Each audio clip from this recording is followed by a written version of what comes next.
मित्रों, प्रिय विद्यार्थियों, क्लास को कंटिन्यू करते हैं। पिछली क्लास में हमने आपको पढ़ाया था, जिसका पूरा डिटेल हमने निकाला था। ये आपका क्वेश्चन था, साधन है पैदल, साइकिल, रिक्शा, स्कूटर, बस से जाने वाले विद्यार्थियों की संख्या दी गई है और इसके आधार पे हम यहाँ पे केंद्र पे त्रिज्यखंड के केंद्रीय कोण की माप निकाले थे। और त्रिज्यखंड आपको मालूम ही है कि वृत्त के केंद्र और दो त्रिज्याओं और चाप से घिरा क्षेत्र त्रिज्यखंड। जैसे ये त्रिज्या हो गई, ये त्रिज्या हो गई और ये निश्चित चाप है। यहाँ से इन चाप और त्रिज्याओं की मदद से वृत्त के केंद्र पर कोई कोण बनता है। तो इसी वृत्त और त्रिज्यखंड की मदद से यह है आपका, जो मैं पाई चार्ट के बारे में चर्चा कर रहा था, पाई चार्ट के बारे में यही बताने जा रहे हैं कैसे बनता है। इसको सर्किल ग्राफ भी कहते हैं, वृत्तारेख। तो विद्यार्थियों, ये जो है सारी चीज़ें 108 अंश, 8 अंश, 48 अंश, 54 अंश, 90 अंश कैसे आया है, पिछली वीडियो में आपको पूरी जानकारी दे चुके हैं। कैसे निकाला गया है, जैसे पैदल जाने वाले, जैसे इसके त्रिज्यखंड की माप निकालना है पैदल जाने वालों के लिए, तो उसमें हमने बताया था कि जितने पैदल जाने वाले विद्यार्थी हैं उनकी संख्या बटे कुल विद्यार्थी कितने हैं, 60 है। और 360 से इनका विभाजन करना, 360 अंश के पूरे केंद्र वृत्त के केंद्र पे 360 अंश का कोण बनता है, तो इसी में विभाजन करना है। तो ये सारी चीज़ें वहाँ से निकाली गई हैं। अब इसी का हमको पाई चार्ट बना देना है। अब इस पाई चार्ट को बनाने के लिए बड़ा इजी है, चाँदे की सहायता से इसको आप बना सकते हैं। और चाँदा आप लोग जानते ही हैं, चाँदे को यहाँ पे इसको 0 अंश से स्टार्ट करते हैं। चाँदा का 0 यहाँ रखेंगे, इसकी जो नीचे की लाइन है इससे ऊपर एकदम होनी चाहिए।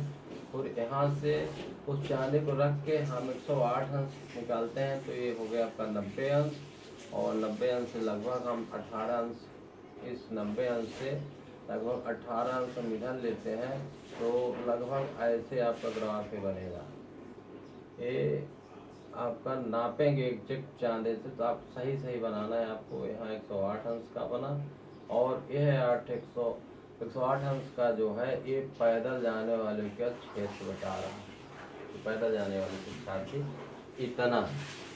फिर इसके बाद हमको ये 60 अंश का कोण बनाना है, तो 60 अंश का कोण लगभग आपका यहाँ बनना चाहिए। लगभग ये आपका बनेगा 60 अंश का। ये अब चाँदा इस पे रखना है, चाँदा का 0 इस पे रखना है। चाँदा का 0 देखना है 60 अंश कहाँ से आ रहा है, वहीं पे टिक मार देना, इस लाइन को मिला देना है। फिर इस पे आप चाँदे का 0 रखेंगे यहाँ से, फिर यहाँ आगे नापेंगे तो 48 अंश लगभग आपको नापना है। तो लगभग 22 अंश इधर बन रहा है, 24 अंश आप मान लीजिए आपका वर्टिकल लाइन, तो लगभग मान लीजिए यहाँ आएगा, ये आपका हो गया लगभग 48 अंश। फिर इसके बाद आपको बनाना है 54 अंश, तो लगभग ये 54 अंश आपका यहाँ आ जाएगा। चाँदे की सहायता से ही बनाइएगा। इस पर आप रखेंगे चाँदा इस तरह से, तो 0 यहाँ पे रखेंगे, 0 से इधर आप नापेंगे, तो आपका यहाँ 54 अंश बचेगा। और एग्जैक्ट यह 90 अंश का कोण नापेंगे, यहाँ से देखेंगे तो इधर 90 अंश का कोण बनेगा। ये आपका हो गया बस का एरिया हो गया, बस से जाने वाले शिक्षार्थी। ये आपके हो गए साइकिल से जाने वाले शिक्षार्थी, और ये हो गए आपके रिक्शा से जाने वाले शिक्षार्थी, और ये हो गए आपके स्कूटर से जाने वाले शिक्षार्थी। अब प्रश्न और इसमें एक बन सकता है, ये तो दिया था, ये प्रश्न के साधन है और विद्यार्थियों की संख्या दी है। अब सपोज दैट आपको यहाँ पे टोटल छात्रों की संख्या जाए कि, तो कुल आपके विद्यार्थी हैं, दूसरा प्रश्न हम बना रहे हैं, कुल विद्यार्थी हैं कितने, 60, ठीक है ना। कुल विद्यार्थी हैं 60 और प्रश्न बन रहा है कि यहाँ पे आपका 108 अंश का कोण बन रहा है। क्या है, 108 अंश का केंद्र पे कोण बन रहा है, त्रिज्यखंड का कोण बन रहा है। तो यहाँ पे ये पता लगाना है कि पैदल जाने वाले कितने विद्यार्थी हैं, पैदल जाने वाले विद्यार्थियों की संख्या क्या होगी, प्रश्न बन रहा है, मुझे मालूम नहीं है। तो इसी से देख लेते हैं इसको कैसे निकाला जाता है। अब पैदल जाने विद्यार्थियों की संख्या अगर निकालना है तो इसमें हम क्या करते हैं, चाहे कैसे भी प्रश्न हो, यही हर प्रश्न पे आपका नियम लागू होगा। तो उसमें क्या करते हैं, त्रिज्यखंड के कोण, वृत्त के केंद्र पे त्रिज्यखंड के कोण का मान लिखना है। तो यहाँ पे पैदल जाने वाले यहाँ पे त्रिज्यखंड के कोण का मान क्या है, त्रिज्यखंड के केंद्रीय कोण की माप बटे वृत्त के केंद्रीय कोण की माप, वृत्त के केंद्र, या 360 अंश लिखिए क्योंकि होता है सीधे सीधे। और यहाँ जिससे आपको निकालना है, जैसे कुल विद्यार्थियों उसमें से हमको पैदल जाने वाले विद्यार्थियों की संख्या निकालना है, तो यहाँ पे गुणे कुल विद्यार्थियों की संख्या। तो इसको हम इस तरह से लिख सकते हैं कि केंद्रीय कोण की माप कितनी थी, 108 अंश थी, और यहाँ पे वृत्त के केंद्र के कोण क्या है, 308 अंश, गुणे कुल विद्यार्थी थे 60। इसी 60 विद्यार्थियों में से पैदल जाने वाले विद्यार्थियों की संख्या निकालनी है। तो अंश आपके कैंसिल आउट हो जाएंगे, इसको आप काट सकते हैं, 60 है कम कर सकते हैं, और 0 0 छछांग 36, ये अंश आपके कट गए। और यहाँ पे 108 में 6 का भाग देंगे तो 6 एकम 6 हो जाए। देखिए जैसे 108 में आपने 6 का भाग दिया तो 6 एकम 6 और 10 में 6 का 4, 8 आया, 6 8 48। तो देखिए सीधे सीधे आपका क्या आ गया, 18 लोग जो थे वो 18 विद्यार्थी जो थे वो पैदल जानते थे। तो ये देखिए इससे एक दूसरा प्रश्न भी आप निकाल सकते हैं। मान लीजिए यहाँ पे साइकिल से जाने वाले विद्यार्थियों की संख्या निकाल लेते हैं, तो इस तरह से साइकिल से जाने वाले विद्यार्थियों की संख्या, तो इसको आप लिख सकते हैं त्रिज्यखंड के केंद्रीय कोण की माप बटे 360 अंश से इसको निकालना है, अनुपात निकालना है, गुणे किससे निकालना है, 60 विद्यार्थी थे, इन 60 विद्यार्थियों में इस अनुपात का मान ज्ञात करना है। तो यहाँ पे आपका था 60 अंश पैदल जाने वाले साइकिल से जाने वाले विद्यार्थी के लिए केंद्रीय कोण, त्रिज्यखंड के कोण की माप कितनी थी, 60 अंश, और यहाँ पे 360 से निकालना है, और कुल विद्यार्थी थे 60, तो 60 से 60 आपने कर दिया, यहाँ गया 6, अंश से अंश कट गया था पहले, 6 दाहन 60। तो देख लीजिए 10 विद्यार्थियों की संख्या आ रही है जो कि साइकिल से जाते हैं। तो इस तरह से आपके कोई भी प्रश्न बनते हैं तो आप हल कर सकते हैं, विद्यार्थियों की संख्या निकाल सकते हैं। अगर त्रिज्यखंड के केंद्र कोण की माप दिया है तो विद्यार्थियों की संख्या निकाल सकते हैं। अगर विद्यार्थियों की संख्या दी है तो इसकी मदद से आप त्रिज्यखंड के केंद्रीय कोण की माप निकाल सकते हैं। दोनों ऑप्शन हैं और बहुत सारे प्रश्न इसमें बन सकते हैं। अगर आपसे पूछा जाए कोई एक प्रश्न कि पैदल और साइकिल से जाने वाले विद्यार्थियों की संख्या और रिक्शा और स्कूटर से जाने वाले विद्यार्थियों की संख्या में कौन सी संख्या ज़्यादा है, तो इसमें ज़्यादा कुछ नहीं करना है आपको। जैसे आपने पैदल और साइकिल वाले क्या केंद्रीय त्रिज्यखंड के कोण की माप निकाला 108 अंश, और यहाँ आया है 60 अंश, तो कितना हो गया 168 अंश। ये हो गया आपका पैदल और साइकिल वालों की संख्या। और रिक्शा स्कूटर की कितनी है, 54 अंश प्लस 48 अंश। तो ये हो गया आपका त्रिज्यखंड के केंद्रीय कोण की माप हुई 8 4 12 5 4 9 1 10 102 अंश। अब किसकी केंद्रीय कोण त्रिज्यखंड के कोण केंद्रीय कोण की माप ज्यादा आ रही है, इसकी हो रही है। तो मीन्स पैदल और साइकिल से जाने वाले विद्यार्थियों की संख्या ज्यादा है तुलना में रिक्शा और स्कूटर से, क्योंकि 168 अंश बड़ा है 102 अंश से। तो इससे तुलना भी बहुत सारी चीजें आप कर सकते हैं, इसकी मदद से बहुत सारे क्वेश्चन कर सकते हैं कि किसकी ज़्यादा है किसकी कम है, ये सारी चीज़ें इस आप पाई चार्ट की मदद से निकाल सकते हैं। तो इसी तरह से विद्यार्थियों बहुत सारे प्रश्न आपके इसमें हैं और उनको आप देख के हर प्रश्न का जवाब सही सही दे सकते हैं। और फिर हम पुनः अगली क्लास में, बल्कि थोड़ा सा हम फोकस कर देते हैं आपके कि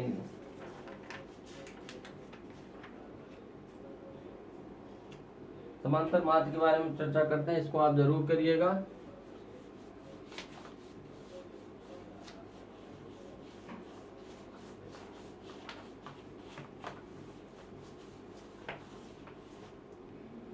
समांतर माध्य को समझ लेते हैं जल्दी से। ये भी केंद्रीय कोण की मापें होती हैं, और इसमें जैसे मान लीजिए किसी क्लास में 10 लड़के हैं और 5 ही लड़कों से लेते हैं, जल्दी हो जाएगा, और एक 100 नंबर का टेस्ट लिया गया और उस टेस्ट में कोई लड़का 90 अंक प्राप्त किया है, अंकों की अंक हो गए, कोई 80 अंक प्राप्त किया है, कोई 60 अंक प्राप्त किया है, कोई 40 अंक प्राप्त किया है, कोई 30 अंक प्राप्त किया है। तो इस तरह से ये विद्यार्थियों द्वारा प्राप्त अंक है। तो इसमें पूछा जाए कि इसका समांतर माध्य क्या होगा। ये आंकड़ा है, एक क्या है, एक आंकड़ा दिया गया है और इस आंकड़े का समांतर माध्य निकालना है। तो जब समांतर माध्य निकालते हैं, आंकड़े का समांतर माध्य निकालेंगे तो कुल प्राप्तांकों का योग बटे कुल विद्यार्थियों की संख्या। तो इसको सिग्मा x बटे n से भी रिप्रेजेंट करते हैं। सिग्मा का मतलब योग होता है, तो x क्या है, प्राप्तांक है, प्राप्तांकों का योग बटे कुल विद्यार्थियों की संख्या। तो देख रहे हैं कि यहाँ पे इस तरह से आपके 90 प्लस 80 प्लस 60 प्लस 40 प्लस 30 बटे कुल विद्यार्थियों की संख्या कितनी है, 5। तो 9 8 17 17 27 23 4 27 27 3 30, लगभग 300 अंक आ रहा है बटे 5। तो 5 के 60 अंक जो है, यह एक समांतर माध्य है। इस आंकड़े का समांतर माध्य 60 आता है। और इसी को थोड़ा सा और इसी तरह से कुछ प्रश्न बनेंगे, तो इस प्रश्न को भी अब इसमें क्या करते हैं कि जैसे मान लीजिए यहाँ हो गया प्राप्तांक हो गया, और यहाँ पे हो गया विद्यार्थियों की संख्या,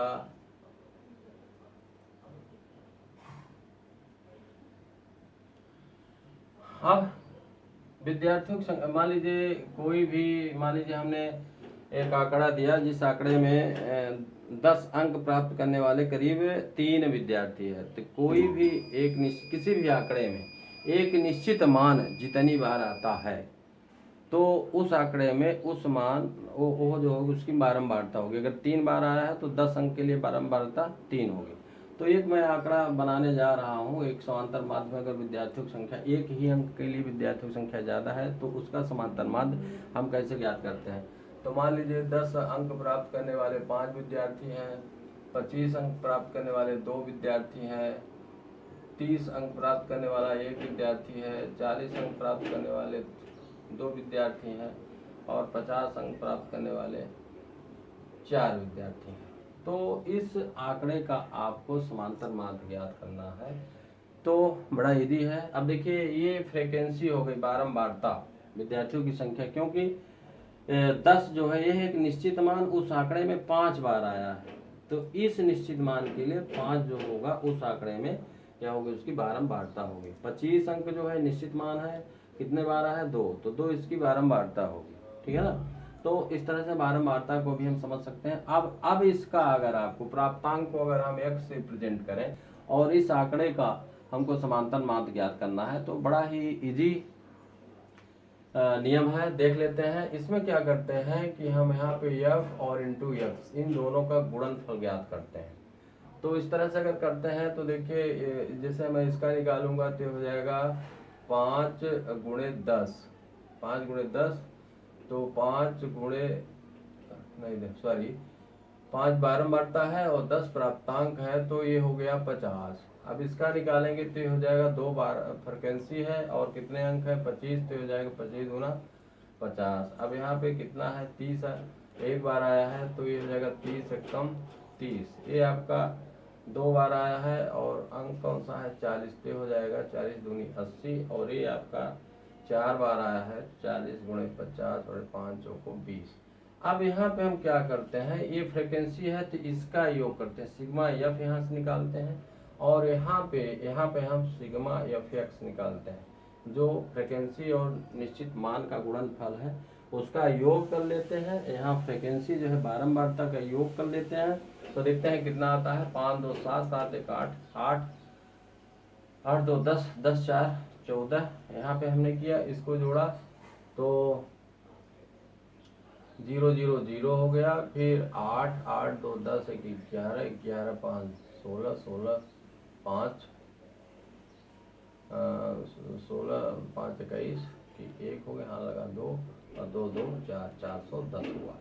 और इस तरह से हम जब इसका समांतर माध्य निकालते हैं तो इसका फार्मूला कुछ इस तरह से बनता है समांतर माध्य का, और इसको हम लिखते हैं सिग्मा एफ एक्स बटे सिग्मा एफ। तो सिग्मा एफ एक्स कितना हुआ 410 हुआ और सिग्मा एफ की वैल्यू कितनी है 14 हुआ।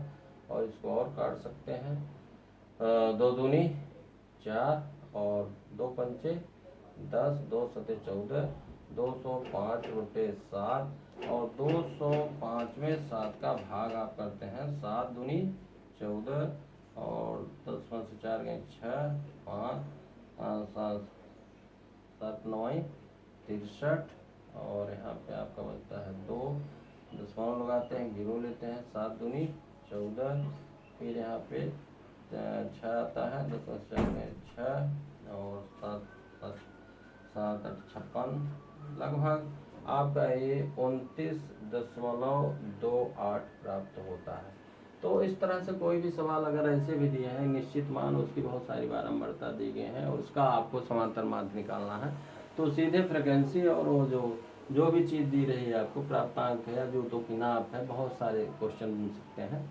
तो इस तरह से एफ का मल्टीप्लाई करिए, योग करिए, सिग्मा एफ एक्स निकालिए, यहाँ फ्रिक्वेंसी का योग करिए, सिग्मा एफ निकालिए, फिर सिग्मा एफ एक्स में सिग्मा एफ का भाग देते हैं तो जो वैल्यू आती है उस आंकड़े के लिए वह समांतर माध्य होती है। तो इस तरह से विद्यार्थी इस समांतर माध्य को भी आप आसानी से कर सकते हैं। फिर अगली वीडियो में नए टॉपिक के साथ मिलेंगे, तब तक के लिए धन्यवाद, थैंक यू।